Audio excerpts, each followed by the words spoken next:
Welcome to the Lost Sci-Fi Story channel. If you're ready, let's begin today's story. The coffee was terrible.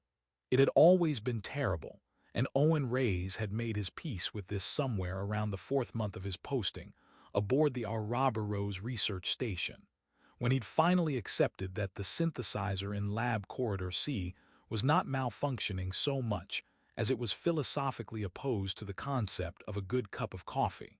It produced something hot and brown and caffeinated, and those were technically the criteria, and beyond that it simply refused to be accountable. Owen had submitted a maintenance request. He had submitted 3. The station's facilities coordinator, a Ganex named Vel who communicated exclusively in writing and with the emotional warmth of a legal document, had responded each time with the same 2 sentences. Unit is operating within acceptable parameters. No action required. Owen had kept the responses. He intended someday to frame them. He was thinking about this, about coffee, about Vel, about the specific injustice of acceptable parameters, as he walked the inner ring corridor toward the Xenocognitive Studies division on what the station's clock insisted was a Monday morning. The corridor curved gently upward in both directions, following the rotation of the ring, so that the hallway ahead of him always looked like it was rising at a slight incline no matter how long he walked. 18 months aboard, and he had not fully made his peace with this. It felt like a metaphor that he couldn't quite finish. The division occupied a long run of laboratories along the corridor's interior edge, separated from the outer hull by 3 other research units, and a small, aggressively underused common area containing 2 chairs, and a plant that Owen was increasingly convinced was artificial. He badged through the main entrance at 7:42, 6 minutes ahead of schedule, a fact he noted with the mild private satisfaction of a man who sets a low bar for his own achievements and clears it consistently. The lights in the outer lab were already on. The hum of the quantum field generators was already present, that low, persistent vibration that Owen had long since stopped hearing consciously the way a person stops hearing the sound of their own refrigerator. And Sael Thoria was already at the main console, annotating data with the focused stillness of someone who had probably been there for an hour and had no intention of mentioning it. "You're early," Owen said, which was the greeting they had arrived at without discussion, a statement of the obvious that functioned, somehow, as warmth. "You're late," she said, without looking up, which was technically not true and which she delivered with the precise deadpan of someone who had learned that humans find this funny and had filed the information under useful. Owen poured himself a coffee from the portable unit he'd had shipped from Earth at personal expense, after the synthesizer situation had reached its 3rd failed maintenance request. It was significantly better than the synthesizer's output, which meant it was merely bad rather than philosophically antagonistic. He stood at the counter and drank it and looked at Sael and thought, not for the first time, about how thoroughly she defeated the expectations that the word alien was supposed to carry. She looked like a person. She was a person. She just wasn't one in any of the ways that most of humanity's history had prepared Owen's nervous system to process quickly, and after 18 months his nervous system was still occasionally catching up. The iridescence along her cheekbones caught the lab's overhead light as she turned to pull up a secondary display, a faint shimmer like oil on deep water, there and gone. Her 4-fingered hands moved across the haptic console with the unhurried precision that everything she did seemed to carry. Her eyes, when she finally glanced at him to confirm his presence in the way that people confirm things they already knew, were that particular shade of amber, no pupil, just depth, just the slow darkening toward the center that meant she was thinking about 17 things simultaneously and allotting him a fraction of one. "The overnight batch finished processing," she said. "The coherence mapping from Thursday's trials shows something I want you to look at. Good something or bad something. Interesting something." "That's the most alarming category," Owen said, and she made a sound that was not quite a laugh but was adjacent to one. the quiet exhale that he'd learned to read as the Vel Anath equivalent of acknowledging that a joke had landed without giving it the satisfaction of a full reaction. He'd cataloged several of these sounds over 18 months. He had not mentioned the cataloging.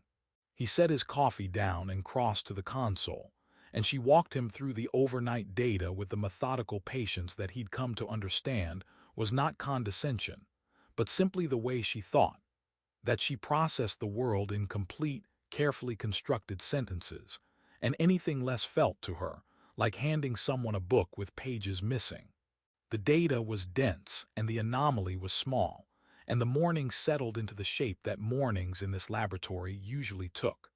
The hum of the generators, the scroll of data, the two of them closed together in the blue-white light of the console, working through a question that the universe had posed without providing any context. Outside the viewport at the corridor end, the gas giant turned with magnificent indifference. Somewhere deeper in the station, someone was running a drill. The coffee went cold. Owen drank it anyway. He was, he thought, content. In the specific, unflashy way of someone who has found work that means something and a person worth doing it beside.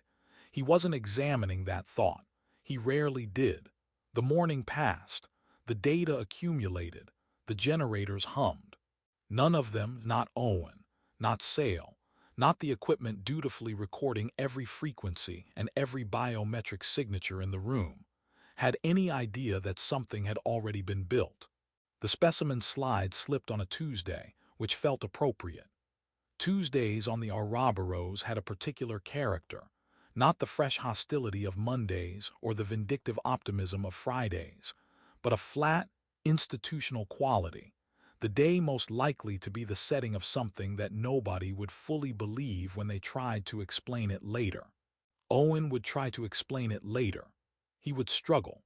He had been reorganizing the sample tray in the secondary lab for 20 minutes, which was not a task that required 20 minutes but which he had been stretching with the practiced ease of a man who has learned that looking occupied and being occupied are, in most working environments, functionally identical. Sael was at the main console in the adjacent room, visible through the interior window, annotating the neural coherence data from the week's trials in the geological stillness. She entered when the work had her full attention. Owen had glanced at her twice, not for any particular reason. The generators hummed at their usual frequency. The station's ventilation system was doing something rhythmic in the wall behind him. A protein ration sat at the edge of the counter, half-eaten, left from lunch, a small monument to his ongoing failure to clean as he went. The slide caught the tray's edge on its way to the floor. It was a thin thing, a standard specimen slide, and it delivered its cut with the brisk efficiency of something that doesn't need to be large to make a point. A clean, shallow line along the outer edge of Owen's right forearm, the kind of wound that announces itself mainly through surprise. He said a word that wasn't in the station's official communications guidelines. He looked at the cut. He was in the process of calculating the precise degree to which he needed to be alarmed, and concluding that the answer was moderately but not catastrophically when he heard the sound from the next room. It was a sharp intake of breath. Not a word, not a cry, just that sudden, involuntary theft of air that a body commits when something happens to it without permission. Owen turned. Sael had pushed back from the console. She was standing, which was unusual enough on its own. She rarely stood suddenly. She was not a person given to sudden anything. And she was holding her right forearm in her left hand, pressing her fingers to the outer edge of it, exactly where the slide had cut Owen. Her expression was doing something he had never seen it do before. It wasn't pain, precisely. It was the face of someone who had just received data that directly contradicted their working model of the universe, and whose scientific instincts and personal composure were having a brief, silent argument about how to respond. "That's strange," she said, in the tone she usually reserved for anomalies in the coherence mapping. Owen looked at his arm. He looked at hers. His brain offered several explanations in rapid succession and then retracted all of them. "What just happened?" he said. It was not technically a question. She didn't answer immediately. She was still pressing her fingers to her forearm, her amber eyes gone very dark toward the center. After a moment, she crossed to the first aid panel on the wall. Not because she needed it, Owen sensed, but because she wanted to examine the location before the information faded, the way she always moved toward data before it could change its mind. She looked at her own skin. There was nothing there, no mark, no cut, just her own unbroken surface looking back at her and the residual certainty that something had happened to it anyway. She looked at Owen. That, she said, with a precision that suggested she was selecting the word very carefully, should not be possible. Great, Owen said. Excellent, very reassuring, thank you. He cleaned the cut at the first aid panel and filed a minor incident report because protocol required it. And they both looked at the completed report on the screen for a moment as though it might voluntarily explain itself. And then they went back to work. By unspoken agreement. The way you do when the obvious thing is too large to look at directly in the middle of a Tuesday afternoon, and looking away from it briefly is not denial so much as it is a practical courtesy to your own nervous system. Owen returned to the secondary lab. Sael returned to the console. The generators hummed. The ventilation system continued its rhythmic work in the wall, but the distance between them had changed. Not physically, 12 feet was still 12 feet, the laws of space being one of the few things aboard the station that Vrul couldn't file a maintenance non-response about. It was the quality of the distance, the air in it.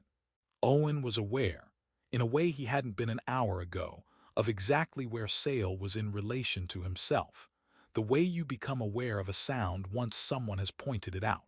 He noticed that she kept her left hand near the wrist monitor throughout the afternoon, and that the monitor's display was doing something active and lit that it didn't normally do.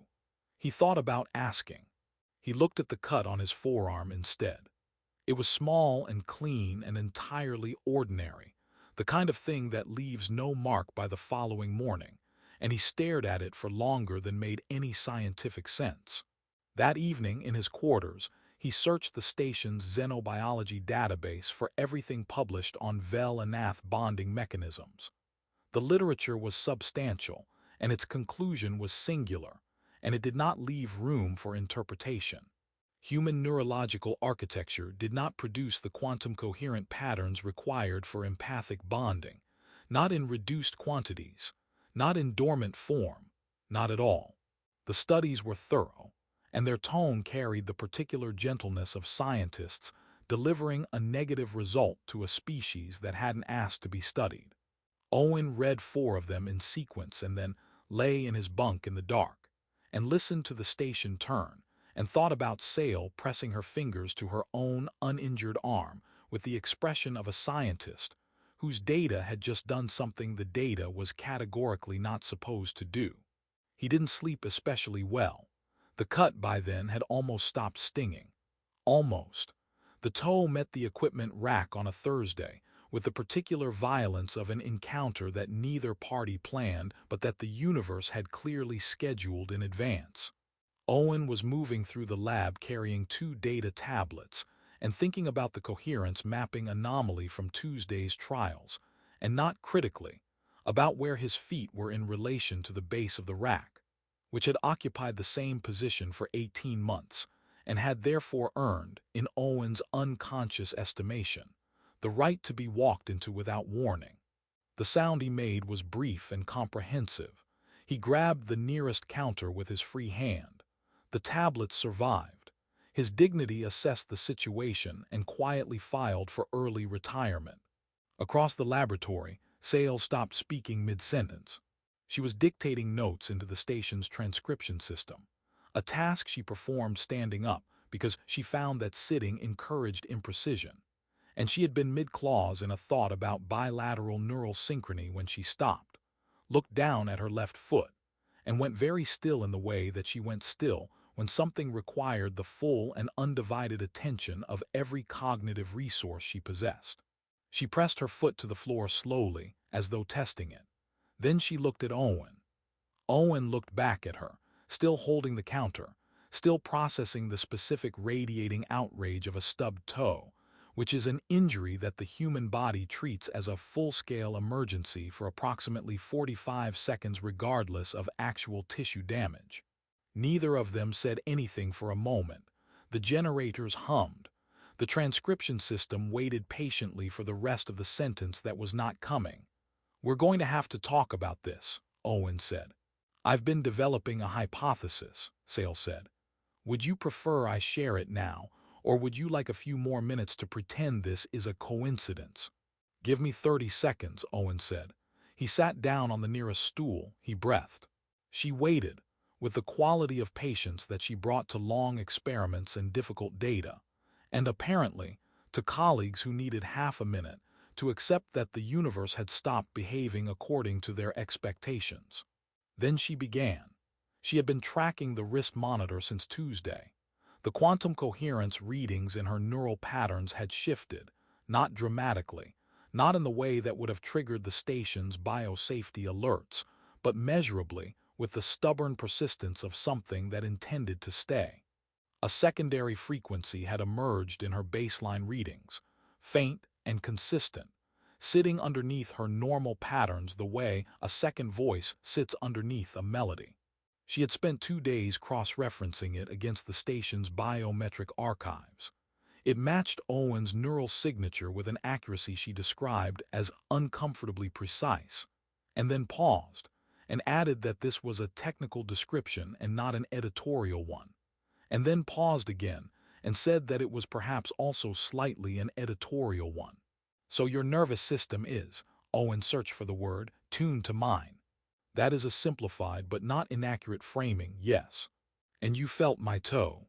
I felt something in the location of your toe, with an intensity consistent with moderate impact trauma, at the precise moment of your impact."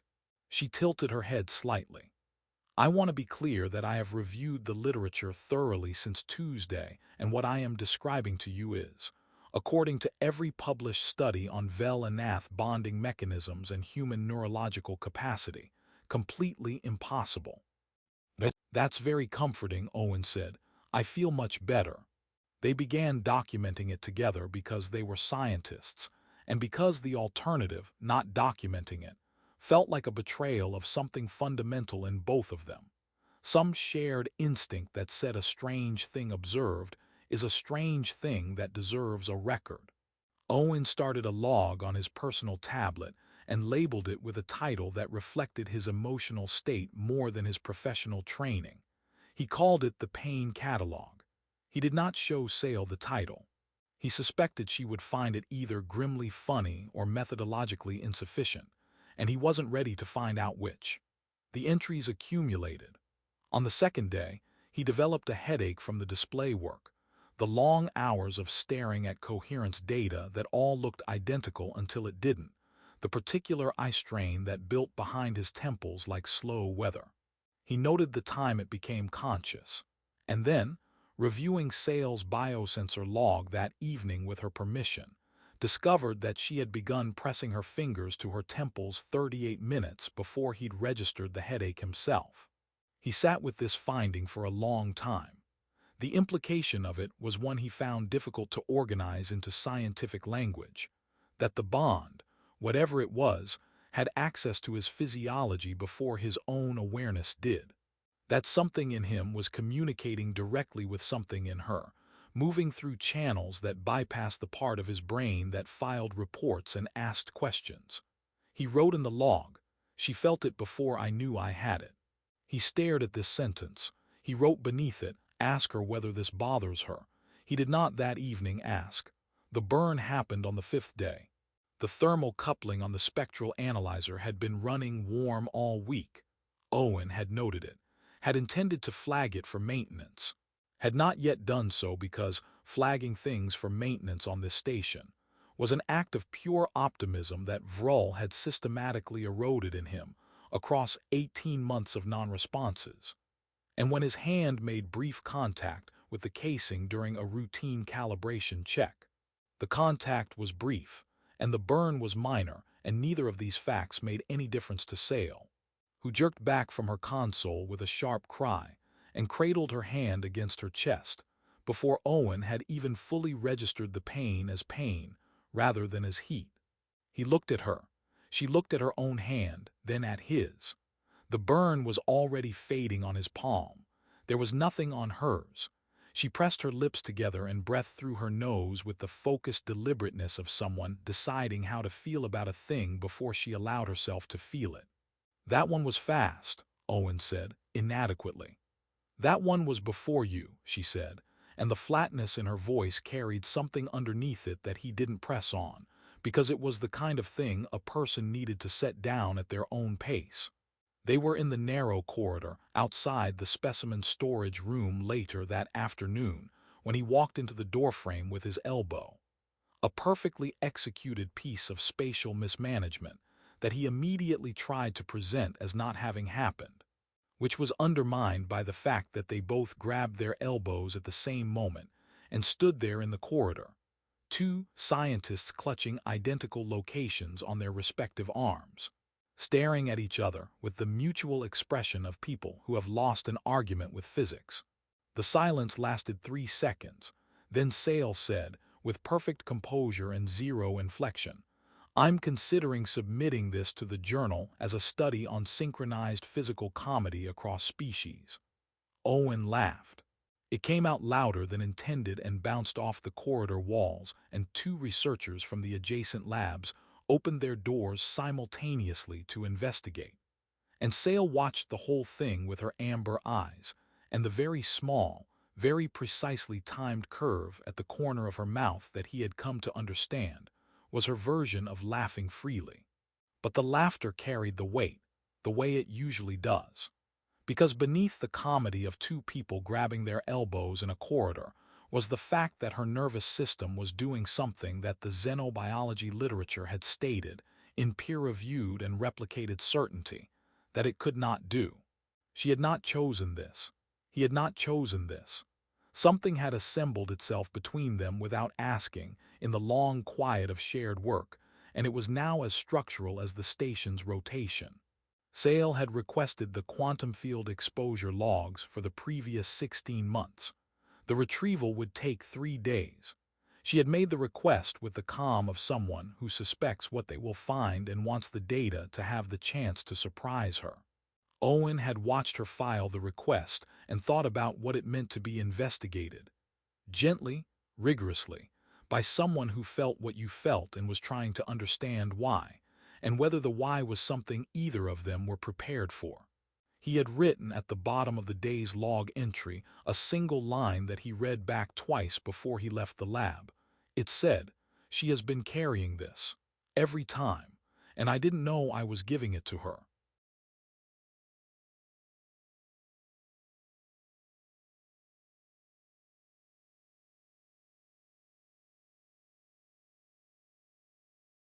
He closed the tablet. The generators hummed. Outside the viewport, the gas giant turned. The quantum field exposure logs were 412 pages long, which Sael described as a manageable dataset, and Owen described as evidence that the universe had a personal grievance against him specifically. They went through them together over 3 nights at the corner workstation, long after the rest of the division had gone to their quarters, and the corridor outside had settled into the particular quiet of a station running on skeleton staff.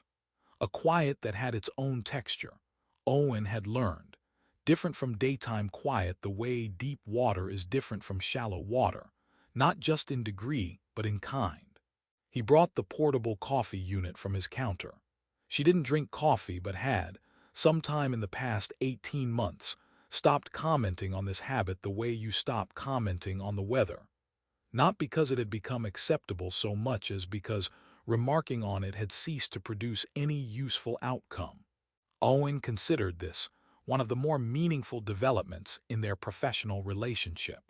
They worked through the logs in the methodical way she brought to everything, cross-referencing the field emission records against their own biometric archives, building a timeline on the secondary display that grew incrementally across 3 evenings, with the slow, accumulative weight of something that was always going to be true and was only now being seen. Owen managed the data retrieval. Sael managed the analysis. Between them, the picture assembled itself page by page, the way a photograph develops in solution, first approximate, then detailed, then undeniable. The finding was not hidden. That was the first thing Owen said when they arrived at it, sometime past the second hour of the third night, and he said it with the slightly hollow quality of someone who had hoped for complexity, and received instead a clarity that left nowhere to stand except directly in front of it. The quantum field generators in their laboratory had been recalibrated 14 months ago to run a new frequency band, standard procedure for the neural coherence mapping study, logged and approved and entirely unremarkable. What had not been logged, because no instrument had been designed to look for it, was the harmonic that the three simultaneous frequencies produced in combination, a convergence. The kind of unintended resonance that emerges from complex systems the way a chord emerges from separate instruments. Not planned, not predicted, simply the consequence of proximity and physics doing what physics does when you stop watching it carefully enough. The harmonic had been interacting with Sael's neural tissue for 14 months. Her monitoring band had been recording the interaction the entire time. Owen's band had been recording his biometric signatures the entire time. The field had been sitting between them, receiving both, and it had done what fields do with sustained, coherent signals. It had found the path of least resistance, and the path of least resistance had run straight through the bonding architecture of a Vel Anath xenopsychologist who had been sitting inside its range for 12 hours a day without knowing she was being used as a receiver. Sael read the completed analysis twice before she said anything. Then she said, "Technology replicated a ritual that evolution spent 40,000 years refining and did it accidentally." She paused. "I am not certain whether to be impressed or furious. In my experience," Owen said, "those feelings are not mutually exclusive." She looked at him. The amber had gone very deep. "I want you to understand what the literature says about the architecture of what has been created. Bonding in my species follows specific neural pathways. What the field built uses those same pathways. Which means that what exists between us now is not a temporary signal or a reversible calibration." She said this with the careful neutrality that he recognized, by now, as her way of delivering something that mattered before she allowed herself to acknowledge that it mattered. "It is permanent, in the same way and to the same degree that any bond formed through ritual and consent would be permanent. The architecture does not distinguish between how it was built, only that it was." Owen sat with this. Outside the viewport, the gas giant's nearest moon hung in a white crescent above the dark, indifferent and enormous, doing none of the emotional work that the moment required of it.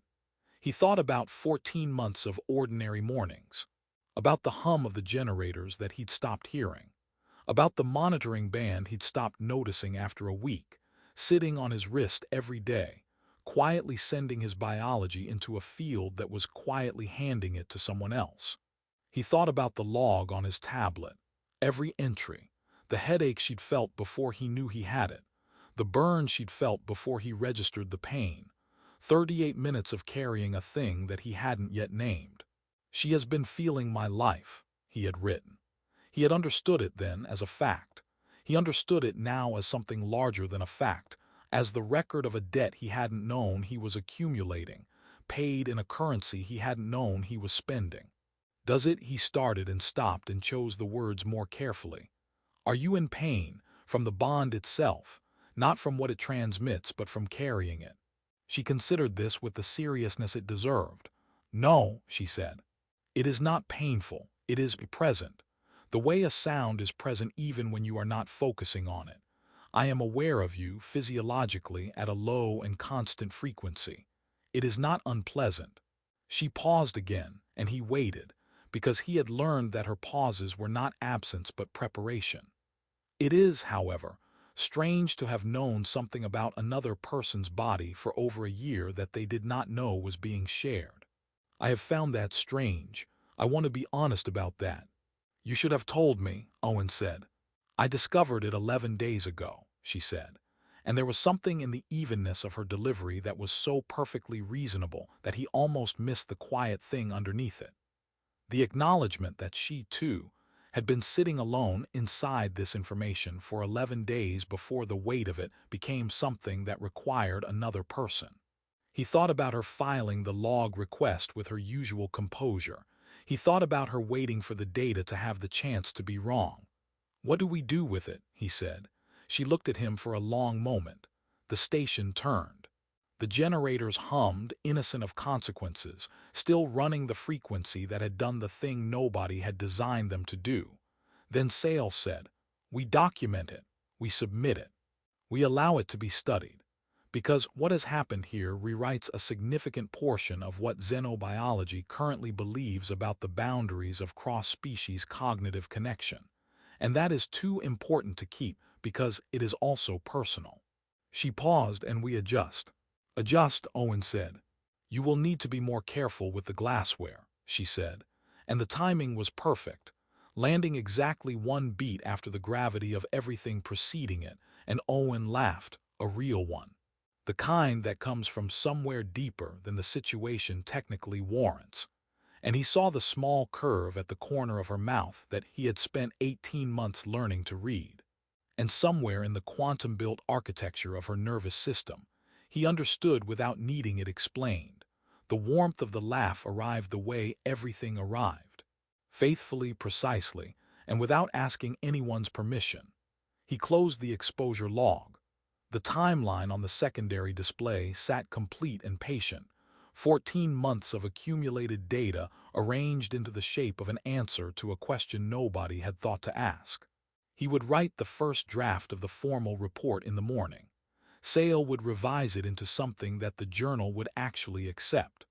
Vrul would probably send a 2-sentence maintenance non-response about the generators, and Owen would add it to his collection. The station would keep turning. The coffee would keep being bad.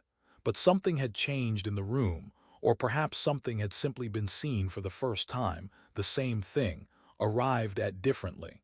They were not what they had been 14 months ago, or 11 days ago, or even 3 nights ago when the logs were 412 unread pages, and the answer was still ahead of them. Owen Reyes, who had boarded this station as a man who set modest bars and cleared them quietly, who had chosen science partly because it asked questions larger than himself and required him to be small and careful and honest in the presence of them. That man looked at the crescent moon in the dark viewport and felt, with a clarity that had nothing to do with data, that he had been changed. Not by the bond, not by the technology or the accident or the 14 months of generators building a bridge between him and another person without anyone's knowledge or consent. He had been changed by the finding that someone had been carrying him, quietly, faithfully, in the specific and intimate language of sensation below the threshold of words for over a year, and had thought it strange and had waited for the data and had told him honestly when she knew. He looked at Sael. She was already looking at him, with the deep amber of her eyes and the patience of someone who has learned to wait for other people to arrive at things in their own time. "Thank you," he said, "for telling me." She held his gaze for a moment, and the curve at the corner of her mouth arrived right on time. "You're welcome," she said. "Try not to walk into anything on the way back to your quarters." Owen turned the lights off on his way out. The generators kept humming.